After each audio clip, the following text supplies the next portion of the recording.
How I got my landlord arrested for auto theft, by user Dian_of_GCC. I used to live in a rental townhome. The place was great. It was run by a big company, but they paid an on-site super to run the office, coordinate repairs, etc. When I moved in, it was this nice older retired couple. Few years later they moved on and the company hired these two young dudes. They were assholes. Recent college grads who looked down on the blue-collar tenants, did loud parties all night, generally ignored the grounds, ignored maintenance requests, etc. But that's not how I got them arrested. In addition to renting the townhouse, you could rent a covered spot.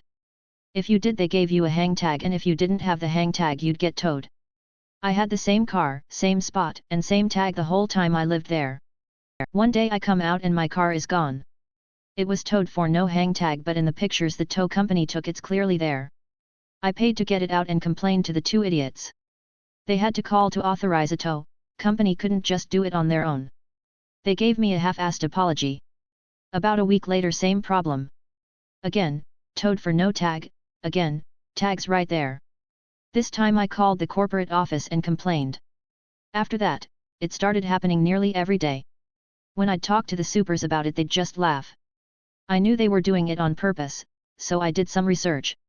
The tow company gave me the names of the people who called it in, and it was mostly one guy but some the other. The tow company wasn't liable because the landlords had called them, so that was out. But I did some research and found out that in my state, calling for a tow when you know it's not a legal tow is grand theft auto, just like if you broke into a car. I also found out you can record conversations in my state without telling the other person. So I went in to meet the two brothers to talk about the situation. They told me, on tape, that the first 2 times were mistakes, but after that they did it on purpose and would keep doing so until I learned my lesson. They stated that they knew I was okay to park there, but they didn't care. I took that recording and the list of calls to a buddy who's an attorney, and he helped me take it to the local police. Police were more than happy to have a couple felony charges dropped into their laps, so they filed charges and went to arrest them. Corporate fired them same day, refunded all of my fees for getting my car out of hock, and gave me a rental discount for a few months. They both ended up eating the felony and got probation. Last I heard, they weren't able to find decent jobs because of the felonies and also couldn't pay their student loans. Both ended up working construction, which they'd sneered at, because that's all they had left. It is a really bad idea to make a government employee angry, by user Reaper0221. This one is a double government employee event, and what you should know is if you get the attention of a government employee and make them angry, they will make your life a living hell. Sorry, this is a long one. The setup is that I was working for a local county government in the permitting department that handled drainage and floodplain enforcement. I received a complaint from a homeowner, nice guy, lived next door to a house that was part of an incorporated village, not nice guy. Nice guy lived in an unincorporated portion of the county, and hence the call to me as an agent of the county. I drove out to the site and to investigate and discovered some interesting facts. The permitting agent for the village allowed the incorporated homeowner to fill his lot, affecting the drainage, which caused the unincorporated lot to flood every time there was anything more than light rain. Nice guy indicated that there was some tension between him and not nice guy, and part of the issue was that nice guy and his partner were a gay couple. This ran up a red flag for me, but in trying to be impartial, I took the information and some photos for the file and indicated that I would contact the village to find a resolution. I wrote a letter and then called the village inspector, Jack Wagon, to discuss. I was told by Jack Wagon that the village could do as it pleased and that I could do nothing to stop not nice guy from doing as they pleased, as it was approved by the village. There was then a comment about those type of people, the gay couple, making complaints just to cause trouble. I was now on the case, and it was time to make sure everything done on the incorporated lot was 100% legal. At this point the game certainly was now on, because if there is one thing that grinds my gears, it is bullying. I went back out and spoke to nice guy to let them know what I was up to, and also that I was not going to let this slide. I then started investigating the elevations on the 2 lots and what fill had been placed on the incorporated lot. The not nice guy came out and started getting belligerent about my presence and ongoing investigation. He incorrectly stated that I did not have jurisdiction over his lot and that he would be calling the police. I patiently listened and then pulled out my 2-way radio and requested that the home base dispatch both a village and a county police unit to the location. I then indicated that since there was a regulatory floodplain on his lot, I did in fact have jurisdiction, and that I would be exercising my right to determine the impact of his fill activities upon that floodplain.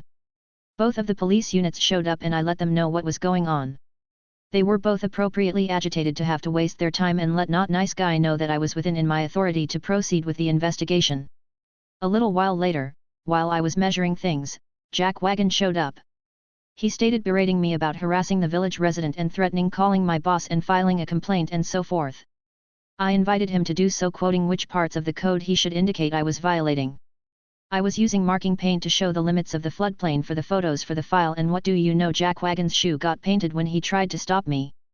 Obviously he was even more angry, as was the homeowner, due to very bright orange paint in the grass in his yard.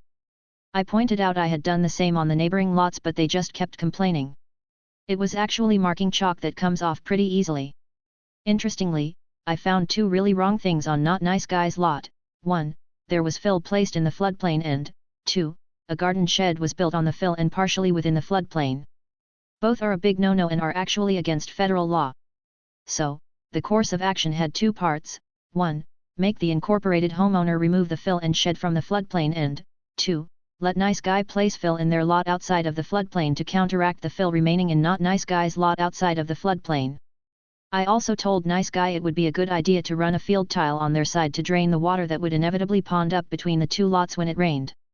Predictably, Not Nice Guy and Jack Wagon got super angry when I sent the letter out that there were violations that either had to be corrected, remove fill and shed, or apply for a revision of the floodplain with the Army Corps of Engineers. Good luck with that. This then led to a meeting at the county office with Not Nice Guy, Jack Wagon, my supervisor, and myself. Quickly things went to 11 and there was yelling by Jack Wagon about abuse of power, etc. The department head came into the conference room and told them both they were wrong and that they should leave peacefully and comply or face the consequences, fines. The best part was that Not Nice Guy had to apply for a permit, and guess who was the one to review and approve it? That's right, yours truly. Now, I was following the letter of the law, but you have to know that poor government workers are underpaid and overworked. Strangely, the permit for Nice Guy was almost immediately approved, while Not Nice Guy had to have a very thorough review to ensure it was correct. You could make a case I was abusing my power, but I can assure you that the timing for their review was well within acceptable limits. Also, how could I be held to account that they misfiled 3 times before they finally got it right? Generally, if you behaved like a civil human and came to the office, we would help you get things done properly so the permit would go through first time, but Not Nice Guy decided he could do it all in his own, so it took him 3 tries. Had he come to the office, I would have given him the same service as others, but he decided to take the hard route, and therefore I didn't give a single inch when it came to the submission being perfectly correct. Ultimately, the situation was resolved, but it took a lot more effort than it should have. Moral of the story: don't be an entitled homophobic asshole.